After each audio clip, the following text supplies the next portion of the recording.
ज्या ज्या लोकांच्या नावाचं स्पेलिंग हे एस किंवा पी या अक्षरावरनं सुरू होत आहे, मराठीत सांगायचं झालं तर स आणि प या अक्षरांवरनं जर तुमच्या नावाची सुरुवात होत असेल तर हा एप्रिल महिना 2026 मधला हा एप्रिल महिना तुमच्यासाठी नशिबाची दारं उघडणारा ठरणार आहे. ज्योतिषशास्त्राच्या दृष्टीने हा महिना तुमच्या आयुष्यातील एक महत्त्वाचा टर्निंग पॉइंट सिद्ध होऊ शकतो. पण असं काय घडणार आहे एप्रिल महिन्यामध्ये तुमच्यासाठी? चला जाणून घेऊया. मित्रांनो, शेक्सपियरने म्हटलंय की नावात काय असतं, पण आपलं ज्योतिषशास्त्र सांगतं की नावात बरंच काही असतं. बरं, नावाचं पहिलं अक्षर आपल्या व्यक्तिमत्वावर, आपल्या भविष्यावर खोलवर परिणाम करतं. एप्रिल महिन्यात ग्रहांची स्थिती अशी काही बनते की ज्यामुळे ज्यांचं नाव एस किंवा पी या अक्षरांवरून सुरू होत आहे ना, त्यांच्यासाठी प्रगतीचे नवे मार्ग खुले होऊ शकतात. काय घडणार आहे बरं? सगळ्यात महत्त्वाची गोष्ट, 14 एप्रिलला सूर्यदेव मीन राशीतून बाहेर पडून मेष राशीत प्रवेश करतील. यालाच मेष संक्रांती म्हणतात. आणि सूर्याचं हे राशी परिवर्तन एस आणि पी अक्षराच्या व्यक्तींसाठी आत्मविश्वासाचा नवा स्रोत घेऊन येणारं ठरेल. नोकरीत बढती, व्यवसायाचा विस्तार, रखडलेली सरकारी कामं मार्गी लागणं यासारख्या अनुकूल घटना तुमच्या आयुष्यात घडू शकतात. गेल्या काही महिन्यांपासून ज्या मानसिक तणावातून, आर्थिक ओढाताणीतून तुम्ही जात आहात, ती आता संपण्याची वेळ आली आहे असंही म्हणायला हरकत नाही. एप्रिलच्या दुसऱ्या पंधरवड्यात तुम्हाला काही अशा संधी मिळतील ज्या तुमच्या करिअरची दिशा बदलू शकतात. विशेषतः शिक्षण आणि सर्जनशील क्षेत्रामध्ये, जिथे नवनिर्मिती केली जाते, अशा क्षेत्रामध्ये असलेल्या लोकांसाठी तर हा महिना मैलाचा दगड ठरू शकतो. तुमच्यावरील ग्रहांचा शुभ प्रभाव वाढवण्यासाठी काही उपायसुद्धा तुम्ही या महिन्यात करू शकता, ज्याचा लाभ तुम्हाला होणार आहे. कोणते आहेत ते उपाय? पशुपक्ष्यांची सेवा.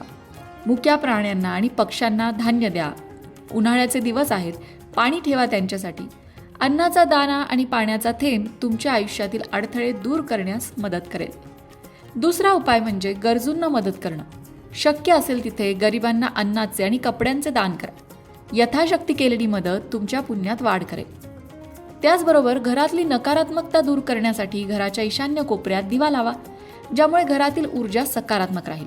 पण जर आता तुमच्या घराच्या ईशान्य कोपऱ्यात मोठे मोठे पडदे असतील, काही महत्त्वाच्या वस्तू ठेवल्या असतील, तर तुम्ही तिथे दिवा लावताना काळजी घ्या, नाहीतर नको ती घटना होऊ शकते. म्हणून दिवा लावायचा आहे, पण तो काळजीपूर्वक लावायचा आहे. महत्त्वाच्या कामाला जाताना किंवा एखाद्या मोठ्या निर्णयासाठी बाहेर पडताना तुम्ही काही विशिष्ट रंगाच्या कपड्यांची निवड करू शकता. कोणते आहेत ते रंग सांगते. एप्रिल महिन्यामध्ये जर तुम्हाला महत्त्वाच्या कामाला जायचं आहे किंवा मोठा निर्णय घेण्यासाठी बाहेर पडायचं आहे, तर तुम्ही पांढऱ्या रंगाची निवड करू शकता, पिवळ्या रंगाची निवड करू शकता किंवा केशरी रंगाची निवड करू शकता. आता हे 3च रंग का? तर पांढरा रंग मानसिक शांती आणि एकाग्रतेसाठी असतो. पिवळा रंग ज्ञान आणि बुद्धी तसंच भाग्योदयासाठी असतो. केशरी रंग उत्साह आणि साहसी निर्णयांसाठी असतो. मग तुम्ही तुमच्या महत्त्वाच्या कामाला जाताना किंवा महत्त्वाचे निर्णय घेताना यापैकी कुठल्याही एका रंगाची निवड करू शकता, जेणेकरून तुमचं काम निश्चितच होईल किंवा त्या दृष्टीने काही सकारात्मक गोष्टी घडतील. आता अर्थात या सगळ्यामध्ये पुन्हा एकदा एक महत्त्वाची गोष्ट येते की एप्रिल महिना जर एस आणि पीच्या लोकांसाठी वरदानासारखा आहे, तर मग आम्ही काही करत नाही, निवांत घरी बसतो, असा जर तुमच्या मनात विचार असेल आणि आकाशातनं पैशांचा पाऊस पडेल किंवा लॉटरी लागेल असं जर काही होणार आहे अशी कल्पना तुम्ही करत असाल, तर ती पूर्णपणे चुकीची आहे. ग्रहमान तुम्हाला साथ देणारे याचा अर्थ काय असतो की तुम्ही जे प्रयत्न करताय त्याला यश येऊ शकतं. ज्या गोष्टी तुमच्या आयुष्यात अडथळा बनत होत्या त्या दूर होऊ शकतात. ज्या महत्त्वाच्या गोष्टी करण्यासाठी तुम्ही इतके दिवस झाले झटताय, अथक परिश्रम करताय, त्या पूर्णत्वाकडे जाऊ शकतात, असा त्याचा अर्थ असतो. दे रे हरी खाटल्यावरी असं कुठेही नसतं, हे आपल्याला सगळ्यांनाच माहिती आहे.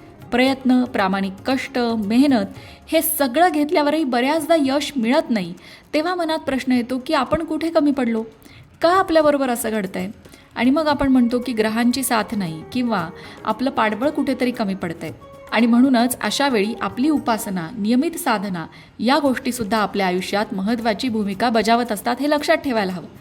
आपण जेव्हा रोज देवासाठी एखादं स्तोत्र म्हणतो, एखादा जप करतो किंवा नियमित एका ठराविक वेळेला देवाला नमस्कार करतो, देवाजवळ आपल्याकडे जे काही आहे त्याबद्दल कृतज्ञता व्यक्त करतो, तेव्हा निश्चितच आपल्यामध्ये आणि त्या ईश्वरामध्ये एक कनेक्ट, एक धागा तयार होतो.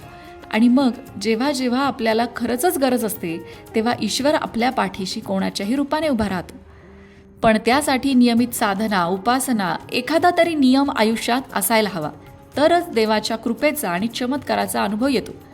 कधीही देवाचं नाव घ्यायचं नाही, देवापुढे हात जोडायचे नाहीत, किंवा आज जोडले उद्या विसरलो, आनंदात देवाला आठवायचं नाही, दुःखात देवाला कोसत बसायचं. असं जर आपलं देवाबरोबर नातं असेल तर मात्र आपल्याला देवाच्या कुठल्याही कृपेचा अनुभव येत नाही.